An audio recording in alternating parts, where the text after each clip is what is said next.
Fido buys farm for $10 without imagining what was hidden beneath the ground. Jennifer Miller was signing the papers for the dilapidated farm for just $10, while the realtor Richard chuckled discreetly, thinking he had made the deal of the century by getting rid of that abandoned property in rural Virginia. The 35-year-old widow could hardly believe she would finally have a place to restart her life with her 3 children after losing her husband in a work accident 2 years earlier. Her children Ethan, 12, Mason, 10, and little Emma, 8, were running around the property when the youngest tripped over something metallic buried in the backyard. The dull noise caught Jennifer's attention, who approached to see what had happened. There, half buried in the red earth, was an old iron box, rusted by time, but still sturdy. Jennifer felt her heart race as she opened the box. Inside, yellowed documents and a black-and-white photo showed that this land had once belonged to a wealthy family that disappeared decades ago, leaving behind an unclaimed inheritance. The photo showed an elegant woman in front of the same house where Jennifer now stood, except the building looked new and well-kept in the image. "Mom, look here," called Ethan, holding a paper with cursive writing. "It says, 'Last will of Mrs. Hope Williams Johnson.'" Jennifer took the document with trembling hands. The words were faded, but it was still possible to read that the property had been left to someone named Mary Grace, a farm employee.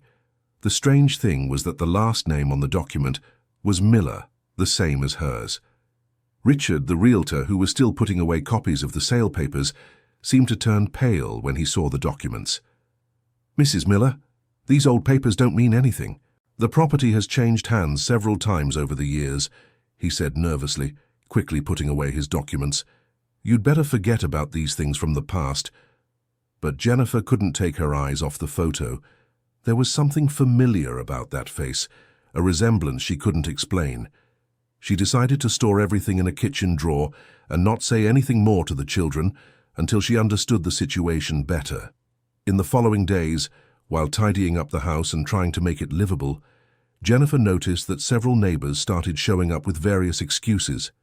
Mrs. Conception, a plump woman of about 60, brought a cornbread cake and discreetly looked around the house. "This farm has history, doesn't it, my dear?" she commented, adjusting her apron. "My mother always told stories about the former owners. They say they were very rich." The next day, it was Mr. Anthony's turn, a gray-haired man who introduced himself as the owner of the town's general store. "I came to offer you credit to get settled," he said, but his eyes scanned every corner of the property. "This land has always sparked curiosity. My father worked here when he was a boy." Jennifer thanked him politely, but realized that everyone seemed more interested in the property than in actually helping her. The feeling that something important was hidden only grew. It was Mason who brought the next discovery. Playing in the backyard with a stick, he dug near a leafy tree and found another box, smaller than the first. This time, Jennifer asked the children to step back before opening it. Dear listener, if you're enjoying the story, please take a moment to like and especially subscribe to the channel. It really helps us who are just starting out. Now continuing. Inside the second box, there was no money or jewelry as Jennifer secretly hoped, but love letters. Dozens of them, tied with a faded red ribbon. The letters were addressed to a certain Mary Grace and signed by someone named John Baptist. Jennifer read some of the letters with growing interest. They spoke of a forbidden love, social differences, and promises of a better future. One letter specifically mentioned, "One day when Mrs. Hope understands that love knows no social class, we can be together, and you will have the place you deserve on this farm." "How strange," Jennifer murmured to herself. This Mary Grace was the same person mentioned in the will. That night, after putting the children to sleep, Jennifer stayed on the porch analyzing the documents by the light of an oil lamp. The farm's electricity had not been reconnected yet, and the only illumination came from the crescent moon and the faint flame of the lamp. That's when she heard footsteps in the yard.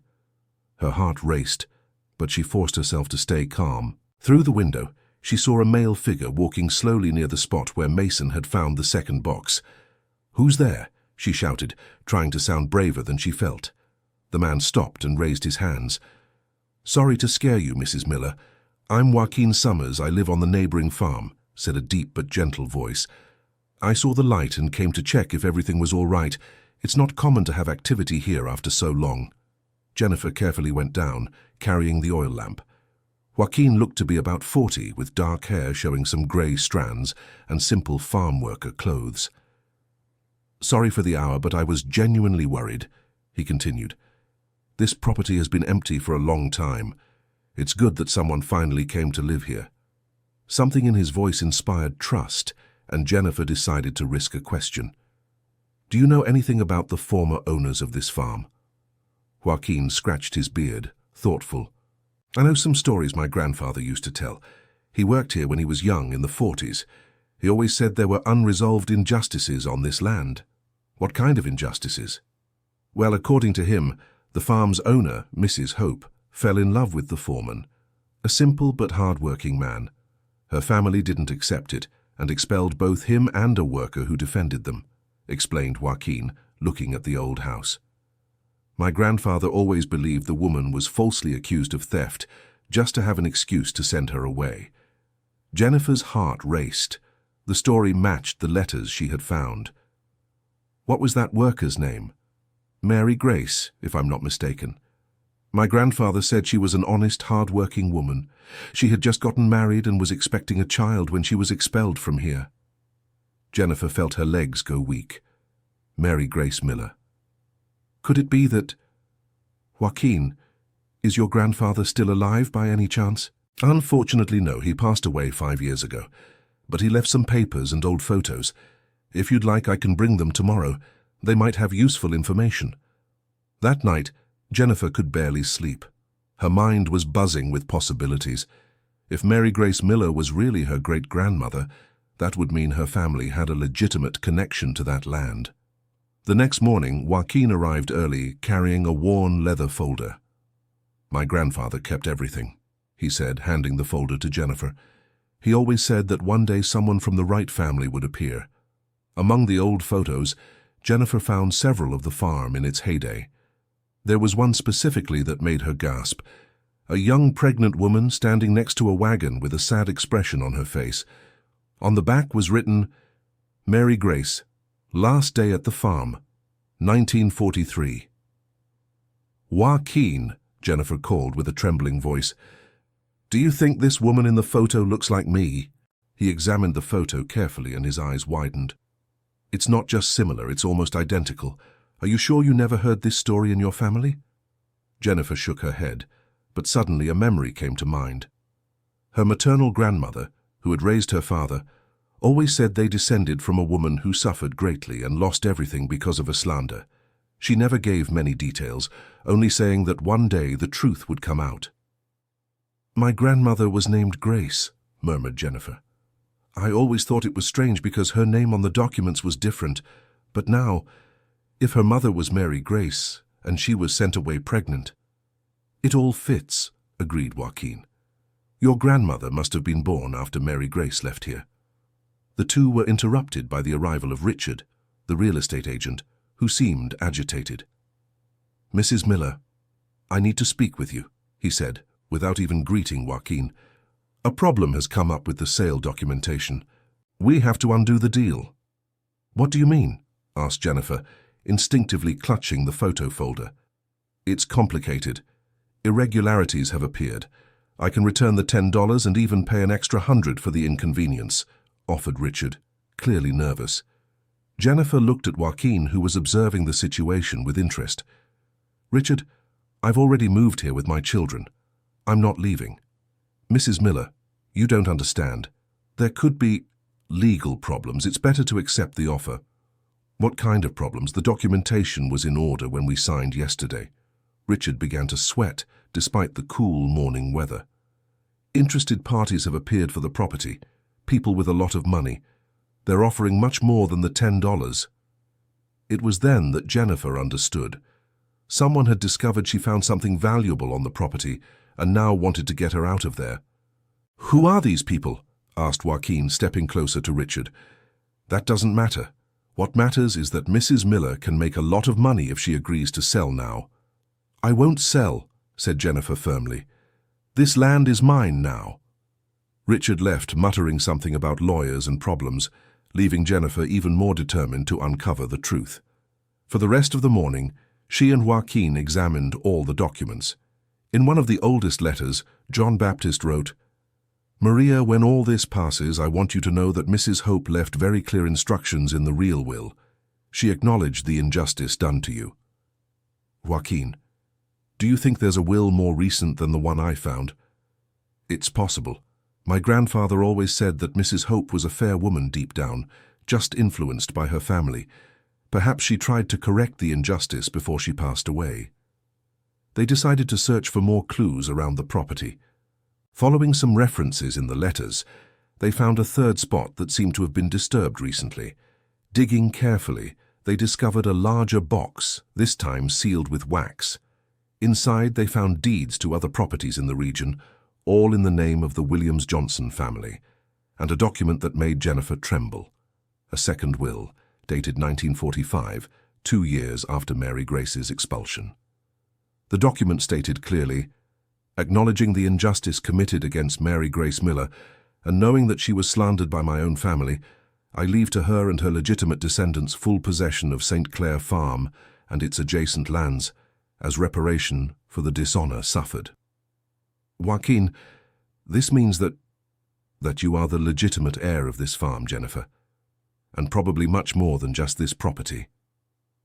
But Jennifer's joy was interrupted by the arrival of 2 black cars at the farm's entrance. From one emerged an elegant woman in her 50s, dressed in expensive clothes and sunglasses. From the other car came 2 men in suits.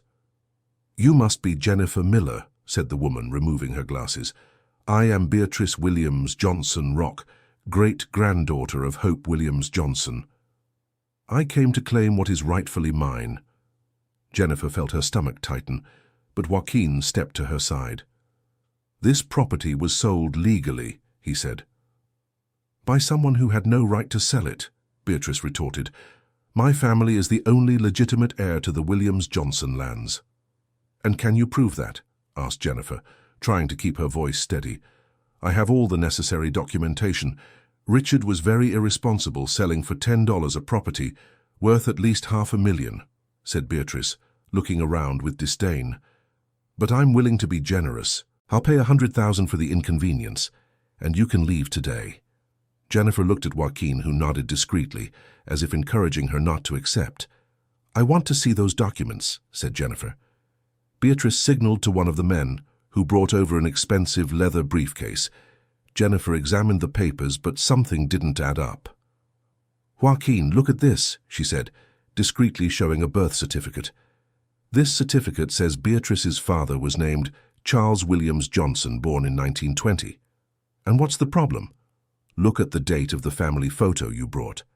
Mrs. Hope is clearly alone, without children. If she had had a son in 1920, he would appear in the family photos." Joaquin analyzed the documents more carefully. "Jennifer, there's something else. Look at Beatrice's full surname. It's Williams Johnson Rock. If she were really Mrs. Hope's great-granddaughter, she wouldn't need the rock at the end." Jennifer felt a wave of courage. "Beatrice, these certificates seem to have been made recently. The handwriting doesn't match documents from that time." Beatrice's face hardened. "Are you questioning the authenticity of my documents?" "I'm questioning your connection to this family," said Jennifer, pulling the real will from the briefcase. "Especially because I have here the original will of Mrs. Hope, which leaves everything to Mary Grace Miller and her descendants." Beatrice paled upon seeing the document. "That's impossible. This will doesn't exist." "It does, and it's here," said Joaquin, joining Jennifer. "Signed and dated 1945. One of the suited men approached, but Joaquin didn't back down. "Listen carefully," said Jennifer, feeling a strength she didn't know she had. "I found all these documents on my property, which was legally purchased. If you have any objections, take it to court." Beatrice tried one last move. "You don't know who you're messing with. My family has influence throughout the region." "And my family," said a voice behind them, "has much more." Everyone turned to see an elderly man, about 70 years old, leaning on a cane, walking toward the group. "Who are you?" Beatrice asked sharply. My name is Albert Summers. I'm Joaquin's brother and the grandson of someone who truly knew the history of this farm, said the old man, approaching Jennifer. Young lady, you look just like the Mary Grace my grandfather described to me. Joaquin seemed surprised. Albert, what are you doing here? I heard there was activity at the farm and came to see. When you told me yesterday about the young woman who bought the property, I thought it might be her, explained Albert, looking affectionately at Jennifer. Our grandfather left more than photos, brother. He left a mission. Albert took a sealed envelope from a leather bag. My grandfather made me promise to deliver this only if someone from Mary Grace's family ever appeared. Jennifer opened the envelope with trembling hands. Inside, a handwritten letter by Albert and Joaquin's grandfather. If you are reading this, it is because you are a descendant of the honest Mary Grace. I, John Baptist Summers, was the foreman of this farm and witnessed the injustice committed against her. Mrs. Hope, shortly before passing from this life, confessed to me that she always knew Mary Grace was innocent, but didn't have the courage to confront the family at the time. That's why she made a second will, leaving everything to her. I keep with me the location of more evidence, including the written confession of who actually stole the items that were attributed to Mary Grace. Jennifer looked at Albert with tears in her eyes. Was John Baptist your grandfather?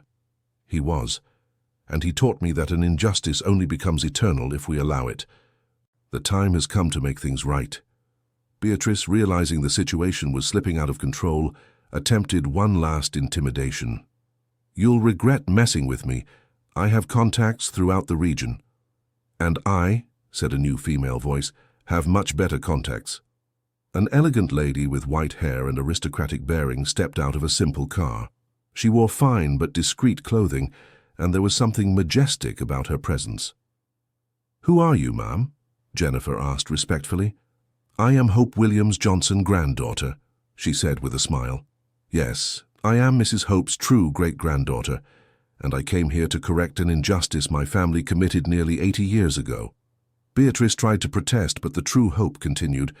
Young lady, she addressed Beatrice, I don't even know who you are, but you're certainly not from our family. The real Williams Johnsons were few, and I know every one of them. That's impossible, Beatrice stammered. What's impossible is you trying to pass yourself off as someone you're not, said Hope granddaughter firmly. Jennifer, dear, I can see your great-grandmother in every feature of yours. My great-great-grandmother told me this story since I was little, and I came here specifically to find you. What do you mean? Asked Jennifer, confused. My family never had peace knowing about the injustice committed against Mary Grace. My great-great-grandmother left very clear instructions.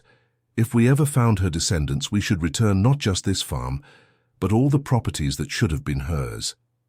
Hope granddaughter took an elegant folder from her bag. Here are the deeds to 6 other properties in the region, all left to Mary Grace in the true will. They were lands my great-great-grandmother wanted to share with her as a partnership, recognizing that Mary Grace was more than an employee. She was a friend. Jennifer could hardly believe what she was hearing. But how did you know I was here? I have a friend who works at the county clerk's office in the region. When he saw the name Miller in the purchase of this specific property, he notified me immediately. I rushed here, explained Hope granddaughter. Beatrice and her companions tried to leave discreetly, but Joaquin stopped them. Not so fast. Attempted fraud is a crime. Let them go, Jennifer said generously. They're not worth it. After the impostors left, Jennifer, Hope granddaughter, Albert and Joaquin sat on the house porch to talk further. Jennifer, said Hope granddaughter, I want you to know that my family always carried the weight of this injustice. My great-great-grandmother never forgave herself for not defending Mary Grace at the time. But why did this happen? Asked Jennifer. Albert took the floor. According to my grandfather, Mary Grace defended the courtship between Mrs. Hope and John Baptist. Mrs. Hope's family didn't accept the union with a simple man and blamed Mary Grace for encouraging the relationship. To get her out of the way, continued Hope granddaughter, they made up that she had stolen some jewels. Mary Grace was expelled while pregnant, and they could never locate her again. And John Baptist? Asked Jennifer. My grandfather left soon after, explained Albert. He couldn't stay in a place where injustice had won. But Mrs. Hope found him years later and confessed the truth. That's when she made the second will. Hope granddaughter stood up and walked to the edge of the porch. Jennifer, besides the properties, there's one more thing. Mary Grace should have received a share of the farm profits all these years. Calculating interest and adjustments, this amounts to a considerable sum. How much? Asked Jennifer hesitantly. Approximately $2 million, Hope granddaughter replied calmly. Jennifer felt her legs go weak again. In 2 days she had gone from a struggling widow to an heir of multiple properties and a small fortune. I can't accept all this, she murmured. You can and should, said Albert firmly. It's rightfully yours. Your great-grandmother suffered a terrible injustice. It's time for it to be repaired through you. Dear listener, if you're enjoying the story, please take a moment to like and especially subscribe to the channel. It really helps us who are just starting out. Now, continuing. In the following days, Jennifer had to deal with an avalanche of emotions and decisions. Hope granddaughter helped with all the legal documentation, and within a week, Jennifer found herself officially owning 7 rural properties in the region. But not everything was smooth sailing. The news spread quickly through the small town, and Jennifer began receiving visits from people claiming rights to the lands or telling questionable stories about her family. One morning, while Jennifer was organizing documents at the kitchen table, her 3 children approached. "Mom," said Ethan, the oldest, "the kids at school are saying we became rich overnight. Is it true?" Jennifer stopped what she was doing and looked at her 3 children. Emma, the youngest, watched her curiously, while Mason played absently with a twig. "Sit down here, kids. We need to talk." She explained as simply as possible about the discovery of their great-grandmother's inheritance and how it would change their lives. "Does this mean we won't struggle anymore?" asked Emma with 8-year-old innocence. "It means we'll have more opportunities," Jennifer answered carefully. "But it also means we have greater responsibilities." "What kind of responsibilities?" Mason wanted to know. Jennifer thought for a moment. Over the past few days, she had reflected a lot about what to do with the unexpected inheritance. "We'll use part of the money to improve our lives, study, have a good home. But we'll also help other people going through the same hardships we faced." "How?" asked Ethan, interested. "I'm thinking of turning one of the farms into a place where families who lost their homes can start over. A place where they can plant, raise animals, learn new trades." The children's eyes sparkled with the idea. "Can I help by teaching the other kids to read?" offered Ethan. "Of course you can," smiled Jennifer, hugging her children. 2 weeks later, Jennifer had an important conversation with Joaquin, who had become a close friend and advisor. "Joaquin, I need to ask you a personal question," she said, as they walked through the fields of the main farm. "Ask away." "Why did you help me from day one? You didn't even know me." Joaquin stopped walking and looked at the horizon. "Jennifer, can I be honest with you?" "Of course." "My grandfather made me promise something before he passed. He said if anyone from Mary Grace's family ever appeared, I should do everything to help. He said our family had a debt to hers." "What debt?" "My grandfather fell in love with Mary Grace. They even married in secret, shortly before she was expelled from the farm," revealed Joaquin, emotional. "She was pregnant with his child when she left." Jennifer stopped abruptly. "Joaquin, that means—" "That we're relatives, Jennifer. My grandfather was your great-grandfather. We're second cousins." Jennifer felt a mixture of shock and relief. The connection I felt with Joaquin from our first meeting finally made sense. "Why didn't you tell me earlier?" "Because I wanted to be sure, and because I knew you were already dealing with many revelations," he explained. "But now that everything is clear, I think you deserve to know the full truth." "So Mary Grace was married when she was expelled?" "She was, and pregnant. My grandfather tried to go after her, but he never managed to find her. He spent the rest of his life blaming himself for not being able to protect her." Jennifer began to cry, not from sadness, but from a deep emotion she couldn't explain.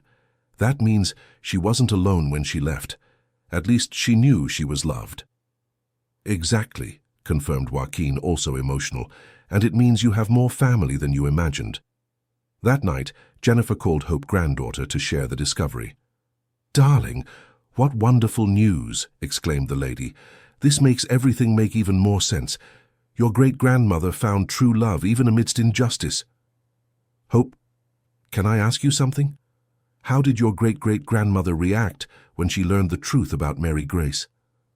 "She was devastated. She spent years trying to find Mary Grace to ask for forgiveness. When she couldn't, she dedicated the rest of her life to helping other people who suffered injustices," shared Hope granddaughter. "That's why our family always kept the money separate. It was meant to be returned one day." 3 months after the initial discovery, Jennifer had already implemented several changes in her life and in the community's life. The main farm was renovated and turned into her residence, but 2 of the other properties were converted into training centers for needy families. One day, while supervising the construction of one of the new facilities, Jennifer received a visit from Richard, the broker who had tried to undo the sale. "Mrs. Jennifer, I came to apologize," he said, clearly embarrassed. "Apologize for what, Richard?" "For trying to deceive you. The truth is that some people in town found out you had discovered old documents on the property and pressured me to get the land back." "Who were these people?" "Local merchants who thought they could make money if they got the property cheap and resold it for a lot," he confessed. "But after they found out you were the legitimate heir, they all gave up." Jennifer forgave him but took the opportunity to give some advice. "Richard, next time, remember that honesty is always the best policy. Injustices can last for decades, but the truth always comes out." 6 months later, Jennifer was organizing the opening celebration of the first community center when she received a letter that intrigued her. The sender was from New York City, and the letter was signed by someone named Charles Miller Montgomery. The letter said, "Dear Jennifer, I read about your story in the local newspaper. I believe I am also a descendant of Mary Grace Miller. My great-grandfather was named Anthony Miller, and he always said that his mother had lost an inheritance because of a slander. I would like to talk with you." Jennifer showed the letter to Joaquin. "What do you think? Could it be another scammer?" "It could be, but it could also be a real relative.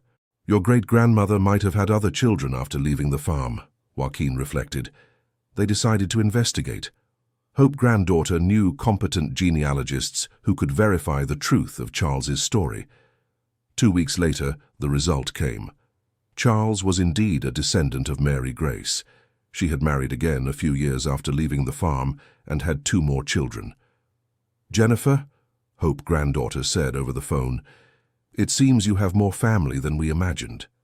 The meeting with Charles took place a month later. He arrived with his wife and 2 teenage children.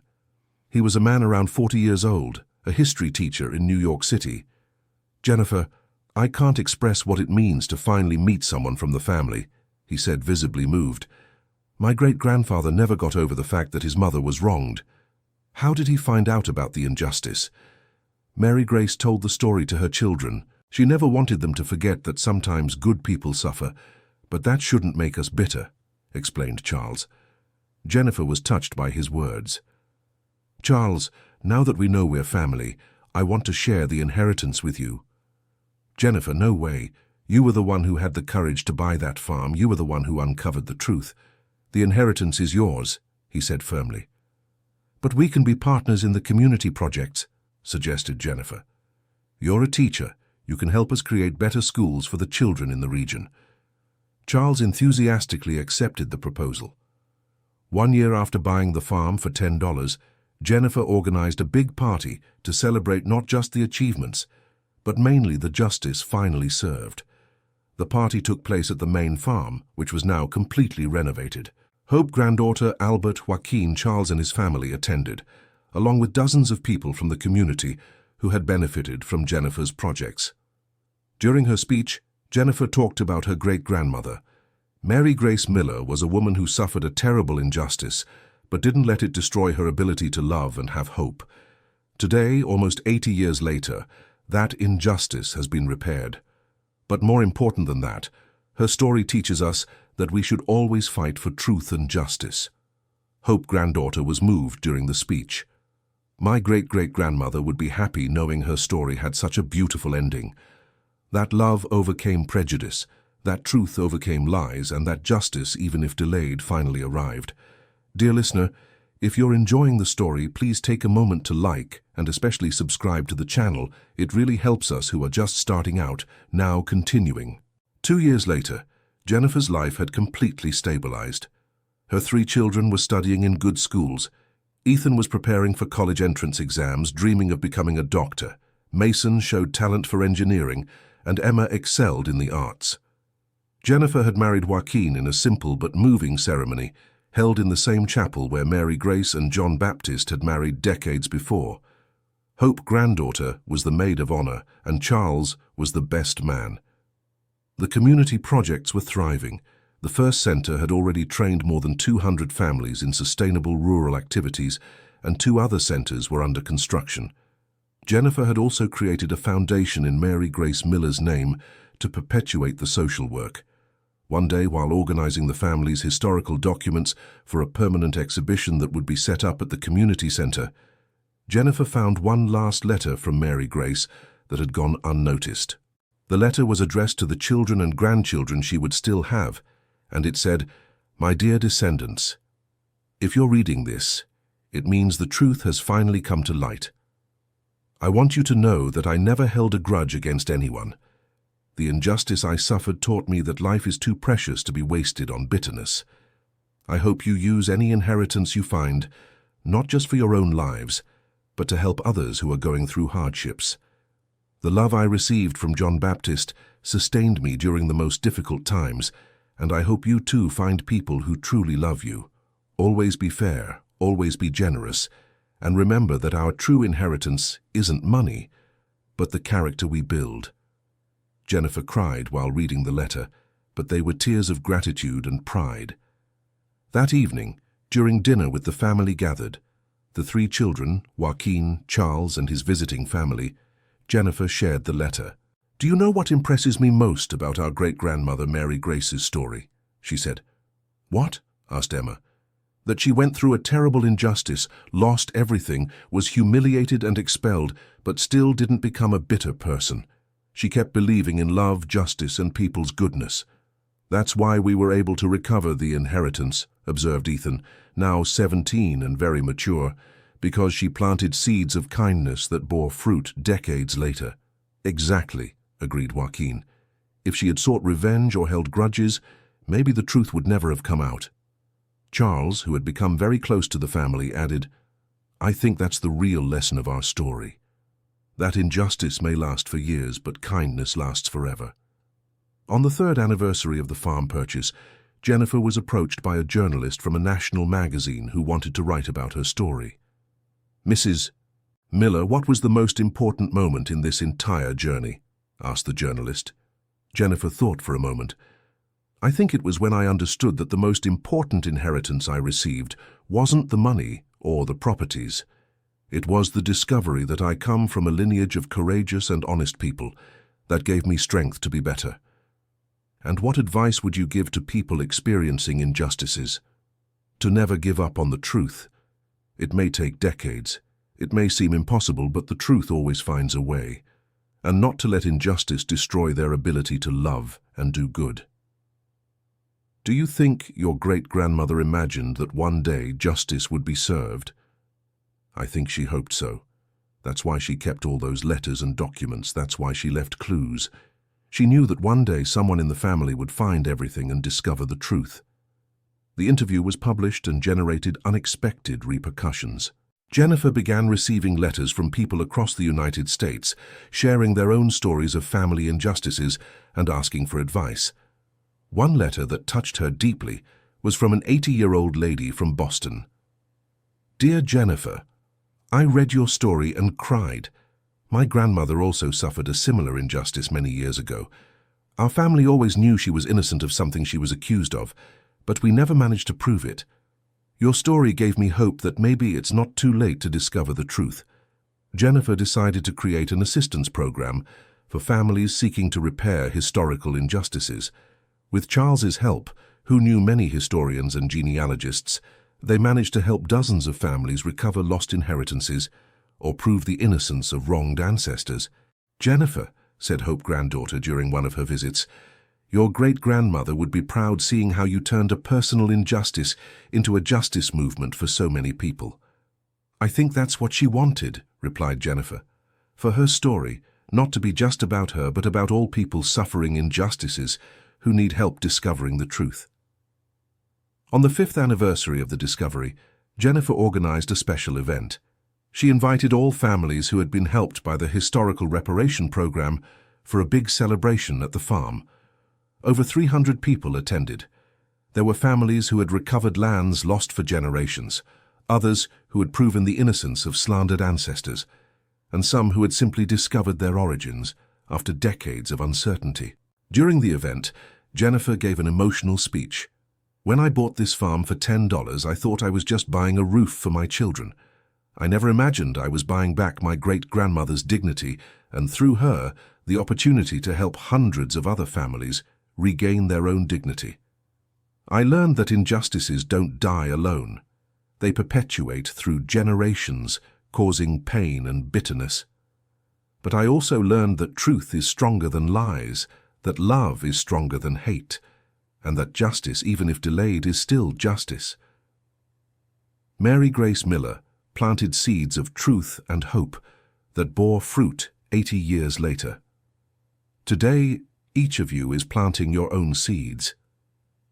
Perhaps it will be our grandchildren who see the fruits, but the important thing is to plant. The applause was long and emotional. Several people approached Jennifer afterward to thank her personally.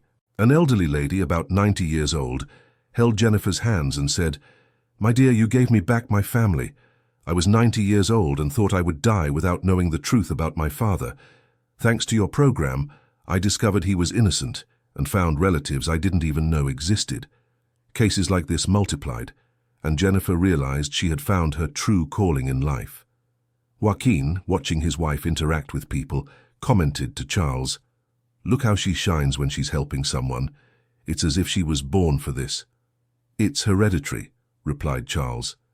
"Mary Grace was like that too. My great-grandfather always said she couldn't see someone suffering without trying to help." 6 years after buying the farm, Jennifer received an unexpected invitation. The state government wanted to hire her as a consultant for an official historical injustice reparation program. "Jennifer," said the Secretary of Justice during the meeting, "your independent work caught our attention. We want to expand this to the entire state." "It's an honor, but I have one condition," replied Jennifer. "What is it?" "The program must always be free for families and must prioritize low-income cases." "We fully agree." Jennifer accepted the invitation and became the state coordinator of the Mary Grace Miller Historical Injustice Reparation Program. The program was a huge success. In 2 years, it helped over 1,000 families recover lost inheritances or prove ancestors' innocence. Jennifer traveled throughout the state, giving lectures and organizing historical research drives. One day during one of these trips, Jennifer received a phone call that moved her deeply. "Jennifer, this is from the New York City Hospital," said the voice on the other end of the line. "We received a very generous anonymous donation in the name of your program. Someone donated $500,000 specifically to help needy families conduct genealogical research. Any idea who it was?" "No, but they left a note. May I read it?" "Please." "To Jennifer Miller, who transformed her pain into hope for many. This donation is in the name of all people who suffered injustices and never had the chance to see truth prevail." Jennifer immediately suspected who had made the donation. That night, she called Hope granddaughter. "Hope, you made an anonymous donation to the program, didn't you?" "Me?" "I don't know what you're talking about," replied the elderly woman, but Jennifer could hear the smile in her voice. "Hope. All right, it was me. But it was just a small contribution. Consider it the late interest on Mary Grace's inheritance," she confessed, laughing. "You didn't have to do that." "Of course I had to. My family owes this reparation not just to you, but to all the people you're helping. It's a way to multiply justice." On the 7th anniversary of the discovery, Jennifer decided to write a book telling the whole story. She wanted to document not only her own journey, but also the stories of the families she had helped. The book was titled $10 and a Truth. How an 80-year-old injustice changed hundreds of lives and became an instant bestseller. "Mum," said Emma, now 15, "I feel proud when someone finds out you're my mother and comments about the book." "Why, dear?" "Because you took something bad that happened to our family and turned it into something good for many other families." Ethan, already in medical school, added, "That's what I want to do too. Use my knowledge to help people who can't afford medical treatment." Mason, interested in engineering, said, "And I want to build affordable housing for families who lost their properties due to injustices." Jennifer got emotional seeing how her children had embraced the values she tried to impart. Joaquin, observing the scene, commented, "Your great-grandmother planted a seed of justice that's bearing fruit, not only in you, but in the next generations as well." During the book launch, Jennifer received a special invitation. A federal university wanted to create a chair of restorative justice in her honor. "Professor Jennifer," said the dean, "we'd like you to consider teaching about historical injustice reparation. Your methods could be taught to a new generation of lawyers, historians, and social workers." Jennifer accepted the invitation and became a visiting professor at the university, giving one class per week on the subject that had become her specialty. Her students came from various fields: law, history, social work, psychology, all wanted to learn how to identify, investigate, and repair past injustices. "Professor," asked a student during one class, "what's the hardest injustice to repair?"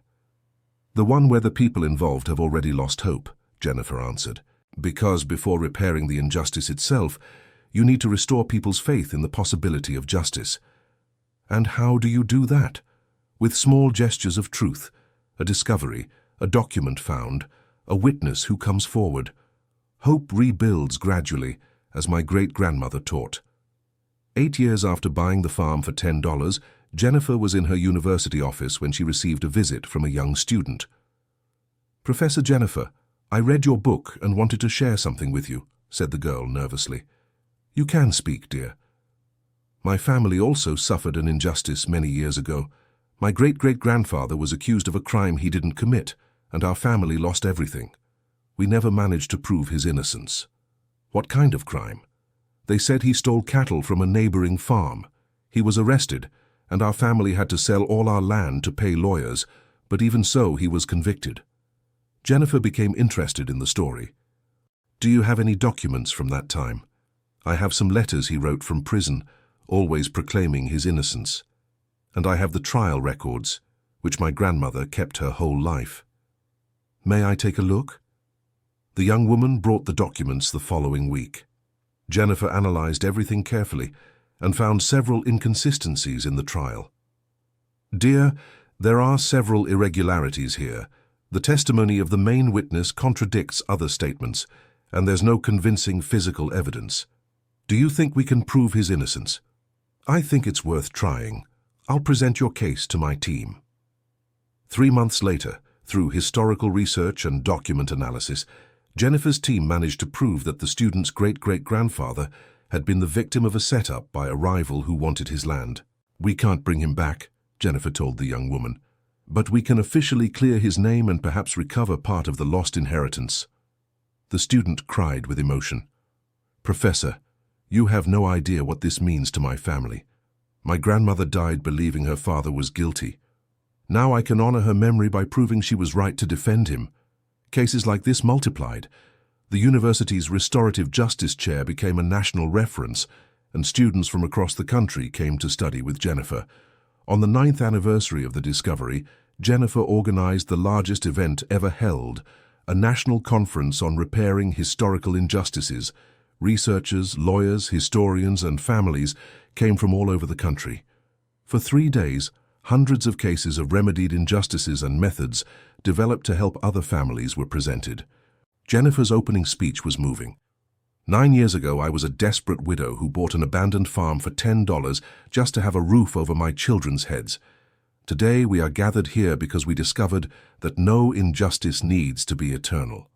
Mary Grace Miller suffered a terrible slander 80 years ago, but her story didn't end with the injustice. It ended with reparation, with truth, with justice, and most importantly, her story multiplied into hundreds of other stories of reparation. Each one of you here represents a family that regained its dignity, a truth that came to light, an injustice that was corrected.